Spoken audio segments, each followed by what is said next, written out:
ఎందుకు మీరు మాగంటి గోపీనాథ్ గారు చనిపోయారని చాలా బాధతో ఇక్కడ ఉన్నారు.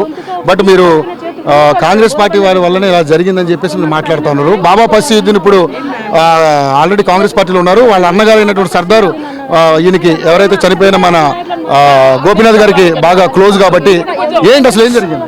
కుటుంబం అండి, ఆయన బిల్డింగ్ ని ఆయన కూలగొట్టాడండి.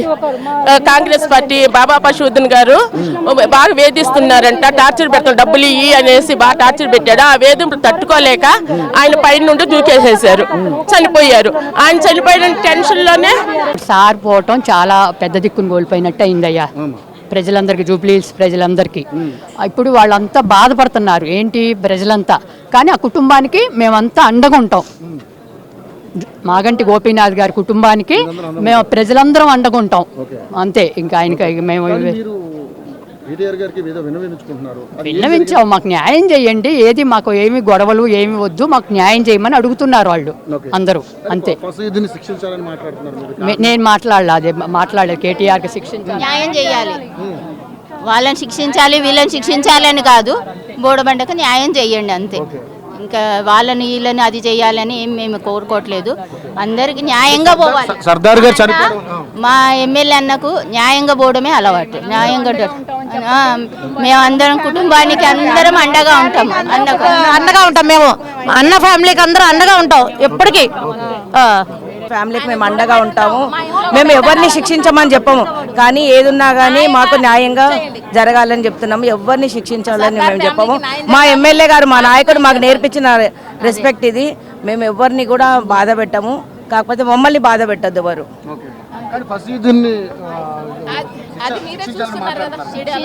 మేము ఎవరిని శిక్షించాలని చెప్పట్లేదు, శిక్షించమని చెప్పట్లేదు, న్యాయం చేయమని అన్న కేటీఆర్ సార్ని అడుగుతారు. ఎవరికి? ఎమ్మెల్యే అన్నాక కుడి భుజం అన్నకి, సర్దారు ఎమ్మెల్యే సార్కి కుడి భుజం. ఆయన పోయిండే అనే బాధకు అన్నకు అది సంబంధించి ఆయన చనిపోయినారనే బాధ మాకు మిగిలిపోయింది బాగా.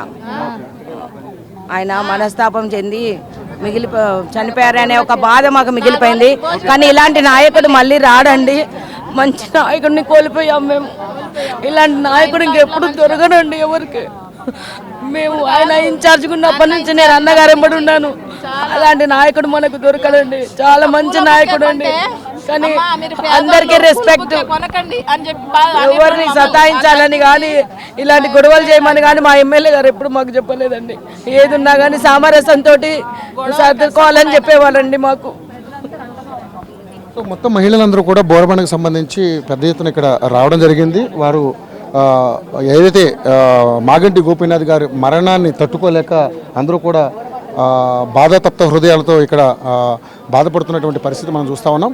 ముఖ్యంగా చూసుకుంటే ఎవరైతే మాగంటి గోపీనాథ్కి సంబంధించి ఆయన అనుచరుడైనటువంటి ఆయన కుడిభుజం లాంటి వ్యక్తి సర్దార్ ఎప్పుడైతే తను ఆత్మహత్య చేసుకున్నాడో అప్పుడే ఆయన మనస్తాపం చెంది ఈ పరిస్థితికి కారణమైందని చెప్పేసి కూడా వీళ్ళంతా రోధిస్తూ ఉన్నారు. అసలు దీనికి సంబంధించినటువంటి ఈ ఇష్యూలో అసలు ఎవరు తప్పు చేశారు, ఎవరు దోషులనే దాని మీద నిర్ధారణ చేసి మా ఎమ్మెల్యే గారికి వాళ్ళ కుటుంబానికి న్యాయం చేయమంటూ కూడా వీళ్ళంతా మాట్లాడుతున్నటువంటి పరిస్థితి మనం చూస్తూ ఉన్నాం. ముఖ్యంగా అక్కడ ఉన్నటువంటి మాజీ ఏదైతే డిప్యూటీ మేయర్ ఎవరైతే ఫసీయుద్దీన్ బాబు అన్నారో వాళ్ళ అన్నగారైనటువంటి సర్దార్ ఈయన టార్చర్ వల్లనే ఆయన మనస్తాపం చెంది ఆత్మహత్య చేసుకోవడం వల్లనే ఈరోజు ఎమ్మెల్యే ఏదైతే మాగంటి గోపీనాథ్ గారు ఉన్నారో మనస్తాపానికి గురై ఈ పరిస్థితికి వచ్చారు, ఆయన మరణించడం జరిగిందంటూ కూడా పెద్ద ఎత్తున మహిళలందరూ కూడా బోరబండ నుంచి వీళ్ళంతా వచ్చి వాళ్ళకి రోధిస్తూ ఉన్నారు.